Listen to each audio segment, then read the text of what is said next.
Hi YouTube, welcome back to Wtf Rc Cars. So big shout out to Flysky, sent us another transmitter along. So this is the new FS-ST16. It's another ANT protocol transmitter, stick transmitter this time. So let's bring you in, get you a close-up look and see what we make of this one. So we have an extremely bling looking box. We do have a bit on it, a bit of information about the transmitter, but I'm going to cover it all anyway. It's one running the ANT protocol. So let's get this thing open. And again, I really do like the approach that Flysky are taking with this sort of hard sell packaging. It's nice to get a little box to carry your transmitter in. But if we open this one, it does come pretty well protected. And we'll just take that out and let's have a look at what we get with the actual transmitter itself. So we get a nice quality Flysky USB-A to USB-C cable. We do get some instructions, which I'm sure nobody ever reads. So we do get a foam pad. I believe that's to put in the battery tray if you don't want to run the 18650s. We get a spring to change how his throttle behaves. We get a battery voltage detection cable. And we do get quite a long antennaed receiver. This is the FS-SR8. So we get an 8-channel receiver with the bind button, and it does have a bind socket, the BVD VCC socket, your sense one and your servo one. So we do have plenty of connectivity on that. But let's get focused in on the main attraction. So this is the actual transmitter itself. We've got nice big buttons for exit and menu, Hall effect sticks I believe on this one, and they do feel quite nice. We've got as trims, so 4 main trims. Then as the stock setup, we've got a 2-position switch, a 3-position, another 3-position, another 2-position. We've got 2 variable dials on the top. If we flip it round to the back, we've got nice alloy keys here. We've got 2 more alloy keys, then 2-position on each one of these shoulder switches. We've also got variable self-centering dials on the side. Nice aluminium bracket on the top as well. Our battery tray, it's set up to run 2 18650s. So if I remove that, you can see 2 screws at the bottom. You just take them out and these full tray will come away along with the balance lead. And then you do have a socket behind here for the standard little red JST, so you can run a LiPo pack if you like. If you run the LiPo, you could always just use the balance cable input, what these use. But quite a bit of room in there. We do have the expansion bay on the back. Believe on this initial firmware that I've got, because I have received this before it's actually out, I don't think that's enabled. The antenna setup is definitely interesting. So we pop this up and rotate it. We've got a blank where we can fit an external antenna socket if we want. We've got USB-C and we've got the DSC jack cable. Do like the way that they're covered up by just a rotating antenna rather than the awkward to pick out rubber covers. But yeah, the antenna is movable should you need that. But let's fire this thing up and see what the screen's like. So first off, let's get the screen protector out the way. We may get slightly less reflections then. But yeah, let's fire this thing up and see what we've got. So we do get as warnings. Let's get the switches in right position so it'll fire. Do you want to set fail-safe? No. Let's just set them to no output. So straight away we've got really bright colour screen. The crazy illumination around the actual gimbals as well.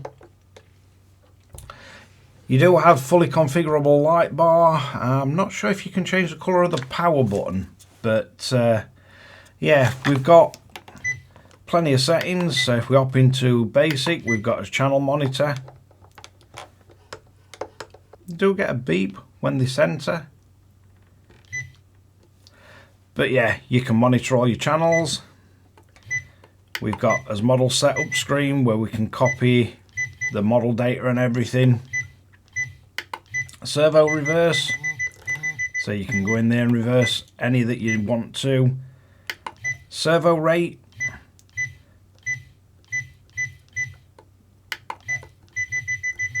So in here we can configure as rate for high and low point. And also where you'd select your sub trim. Then we've got as delay, so you can change the in and out on both or have it symmetrical or not.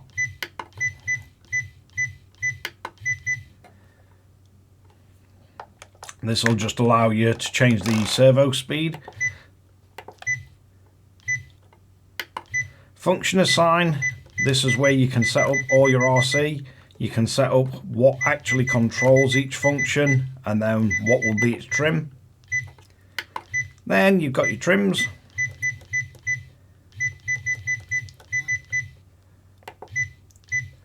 Then as timer controls. Then we got trainer mode.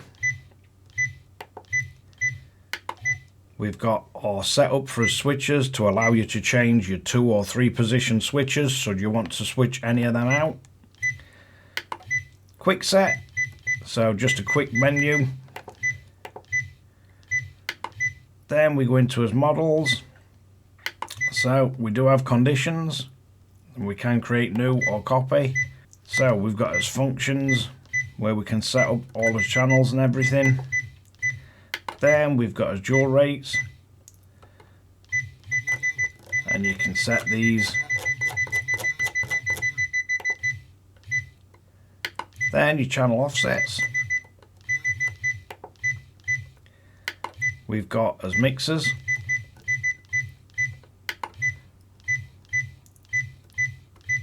So you do have quite a lot of options for the mixers. Throttle curve.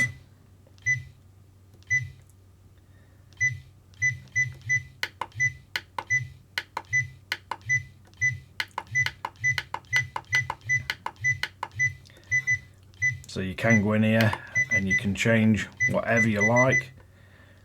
So we've got 11 points, 3.5 point, but hopefully there'll be one in there that suits what you actually need. Then we got logic switches. So we've got 4 that we can set up.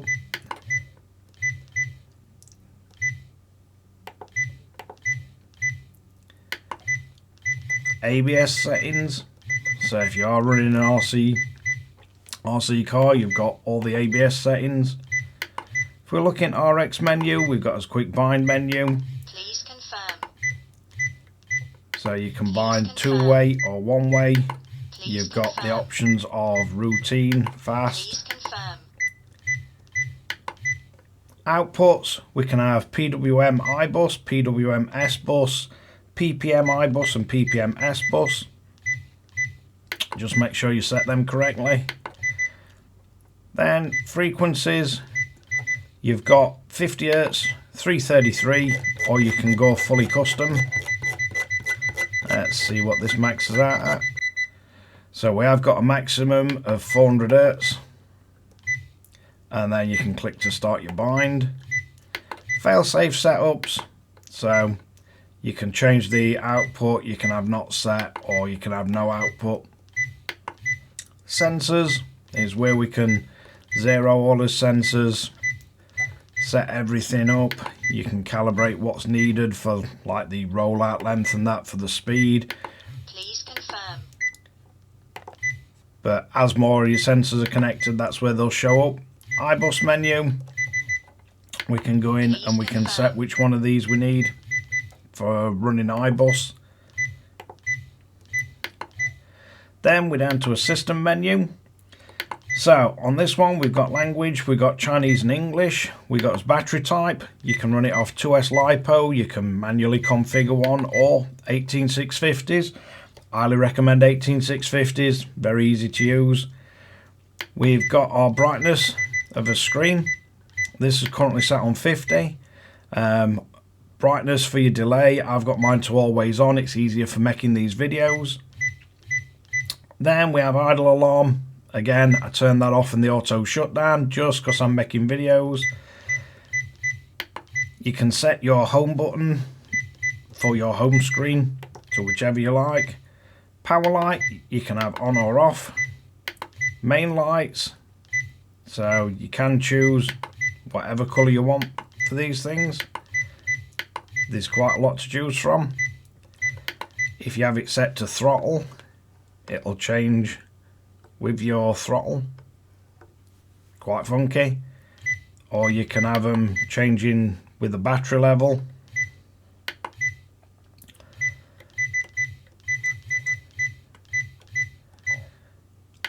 Or you can have them set to rainbow puke and they'll keep changing. It really does just depend what you want.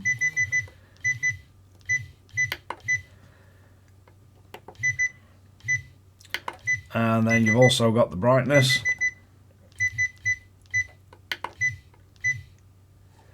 So your auxiliary lighting, which is these, we can have battery, or again, you can have them change to the position at throttle.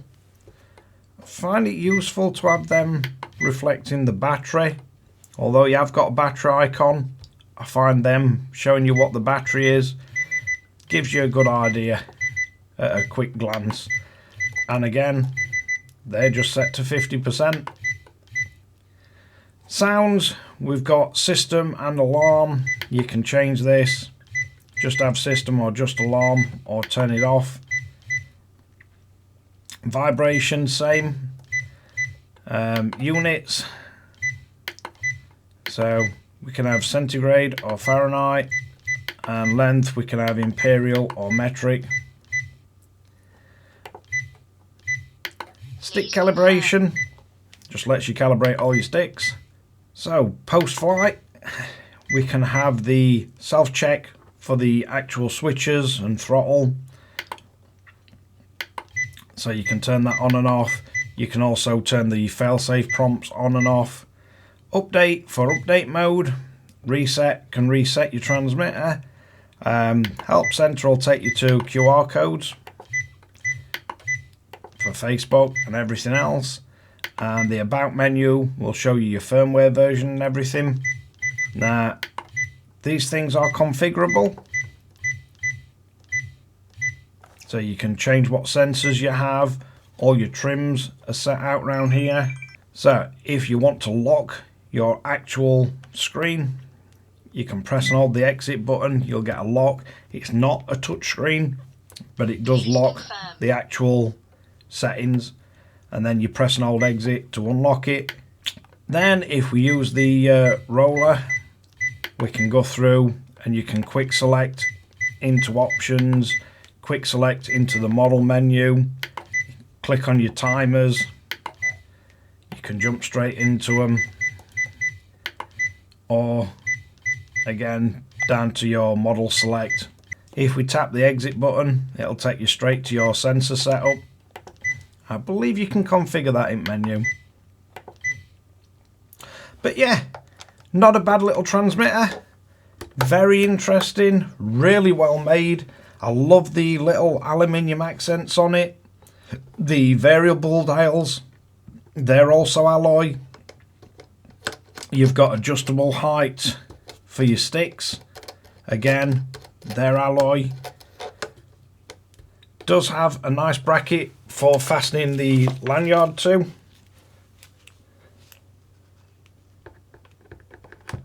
So you can get quite a chunky lanyard on there. Won't be a problem. And really nice bright screen. But yeah, really do like the look of this. It's really clear. You can fit the phone holder.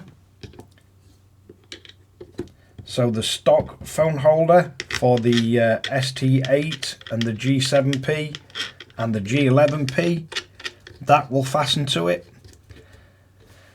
So if you want to mount your mobile phone, you can do. Give you a nice way to record your flights or driving. And it does hold on pretty solid. I must admit, it like sort of sinks into this aluminium. So it has got quite a deep slot that it goes into. But yeah, that is the ST16. Pretty cool transmitter. Really like the setup of this one. Does feel incredibly premium for a sort of lower end or entry level. You're talking around $230 in America, £177 in UK, around 220 euros. But yeah, definitely a nice sort of step up from the ST8. As I say, it does run the ANT protocol. So it'll run any of the ANT receivers, so any that work with the ST8 or the G7P. Shouldn't be a problem with this one. And as I say, we do have 16 channels. So we do have 16 channels to choose from. So there should be plenty to keep lots of you occupied. I love the way it runs off at 18650s or a LiPo, and you don't need to buy anything extra to do that. But yeah, that's just the first look at the new Flysky ST16. So hopefully that covered just about all your questions on it. The external module will be added in a later firmware update, I've been told.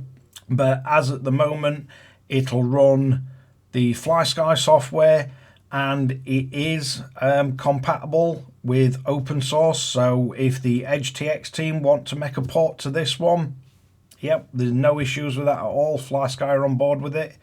But that's just the first look at the ST16.